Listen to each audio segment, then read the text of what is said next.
In this video, we're going to be going over potentiometer replacement on modern game controllers. This is a Pro GCC. The same steps would apply for Pro controller, Xbox One, PS3, PS4, PS5, etc., etc. First thing, your soldering iron, having a wide tip like this will help you quite a bit because you're going to have to heat all three of these joints at the same time to make your life easier. I'm running at 365 Celsius. I'm using a Pine Sol with a 65 watt power supply. That equipment is fairly cheap to get, so if you're looking for an iron, that's not a bad way to go. Second thing, on the bottom here is a bit of prep work. You're going to want to add some solder to these joints, and I know what you're thinking, why would I add solder? I'm trying to get this thing off. This solder is unleaded, which is pretty standard. The melting temperature is a lot higher. You're looking, 400 Celsius sometimes more. I have unleaded solder here, and what we want to do is mix these solders together, and that's going to bring the melting point way down, and it'll help you remove these pots a lot easier. So let's do that first. I'm going to heat this joint and add some solder.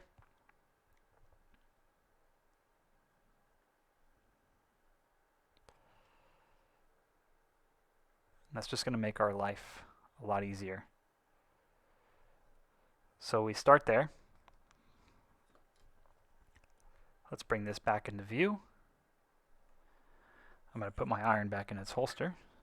And we're going to go ahead and unclip the potentiometer.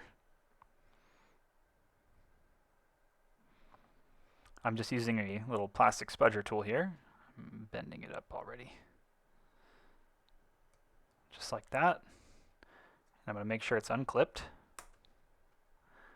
There's these little clips on the side. You can kind of see where those clip into the metal.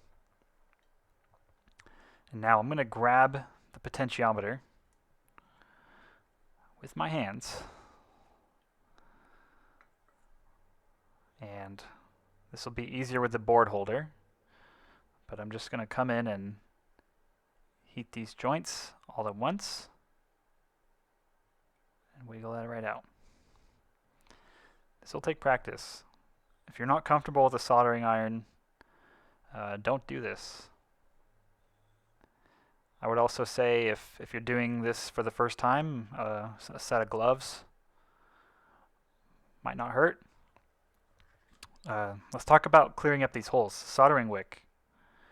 Thick stuff like this is NTE, no clean wick. This stuff is great. Look at how when I cut it, it's not frayed. That's really important. If your stuff looks like this, just throw it in the trash because it's trash.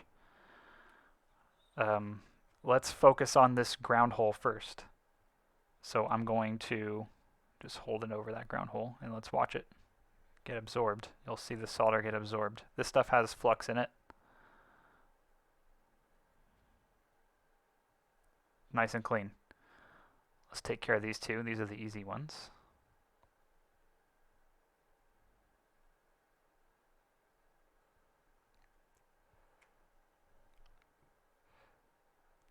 That part of the wick is saturated. So let's move up the wick.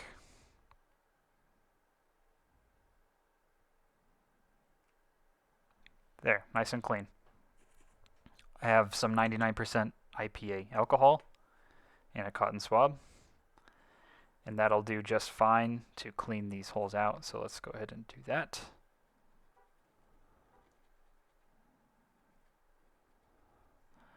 And I'll clean it from the other side as well.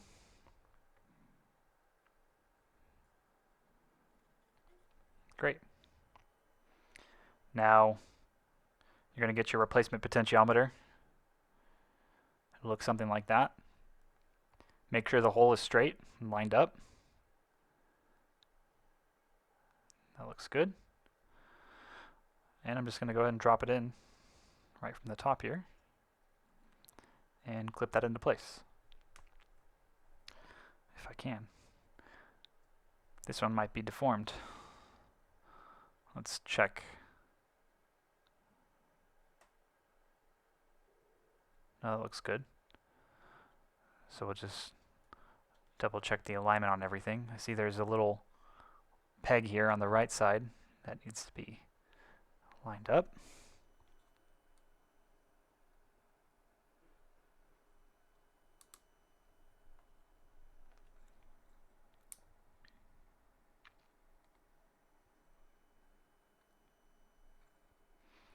If this little peg is giving you issues, like it's given for me, I'm just going to cut it off. You probably won't need to do that. This is a harvested potentiometer, but that's what I'm going to do here.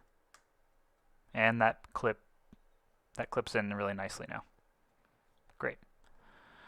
And we'll just flip it over. And I've got that leaded solder. It already has a flux core.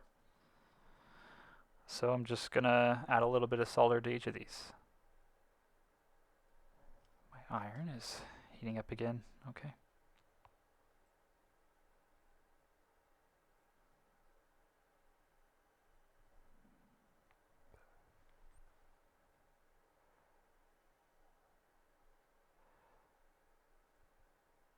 You might have the most issues with this ground connection, especially on pro controllers and modern controllers that have like sometimes 4 or 6 layers. And these other ones should be pretty easy. I'm going to use the thicker part of my iron here. That'll help. You don't want to just be using the tiny tip like this, because you're not going to get very good thermal transfer. So sometimes when you're getting in there, you want to use the thicker part of your soldering iron. If I feel so obligated, I can go in there again and just do a swab underneath. You want to be careful not to flood this thing with alcohol, like pouring the alcohol on here, because what can happen is you'll pour the alcohol on here and it will take some of that flux and it'll come straight through to the other side, and then you're going to messy up your potentiometer that you just installed clean, and you're going to have issues again. And that's the same reason why I'm not applying any flux underneath, because that same issue, that hot flux will flow like water right up here into the potentiometer. That's what you don't want. Okay, so that's it for this video. Comment if you have any questions.